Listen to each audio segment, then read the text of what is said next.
केजचे तहसीलदार यांचा रेणापूर हद्दीमध्ये अपघात झाला आणि 4:30च्या दरम्यान त्यांचा अपघात झाला आणि पोलीस प्रशासनाला या संदर्भात 6च्या दरम्यान माहिती मिळाली। प्रत्यक्षदर्शी सूर्यवंशी म्हणून पोलीस प्रशासनाचे अधिकारी जे आहेत ते यांच्या माध्यमातून तिथपर्यंत पोहोचले आणि ती सिच्युएशन जर पाहायला गेलं तर पूर्ण एक बाबळाचं झाड जे आहे ते पूर्ण कट झालेलं आहे।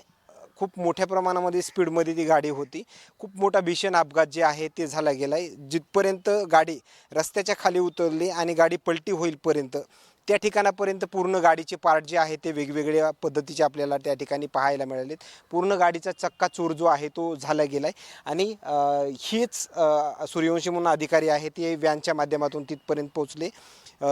तहसीलदार जे आहेत ते गाडीपासून काही अंतरावर जर त्यांची डेड बॉडी त्या ठिकाणी पडलेली पाहायला मिळाली आणि त्यानंतर पोलिसातील अधिकारी आहेत हे समजल्याच्या नंतर एका रिक्षा चालकाला त्यांनी रोखलं आणि त्यानंतर तो रिक्षा चालक जो आहे तो लातूरच्या दिशेने भाडे घेऊन जात होता। मात्र प्रशासनाच्या विनंतीनंतर त्याच रिक्षामध्ये ती तहसीलदार यांची डेड बॉडी आणून रेणापूर हॉस्पिटलमध्ये त्यांना आणलं गेलं आणि त्यानंतर त्यांच्यावर ती आहे ती शवविच्छेदनाची प्रक्रिया जी आहे ती पार पडली। आता त्यांची डेड बॉडी जी आहे ते त्यांच्या नातेवाईकांनी ताब्यात घेतली, त्यांचा अंत्यविधी देखील होईल। मात्र ह्या दिसत असलेल्या अपघाताच्या या पूर्ण दरम्यानचं हे चित्र मात्र खूप मोठ्या प्रमाणामध्ये भीषण अपघात झाले।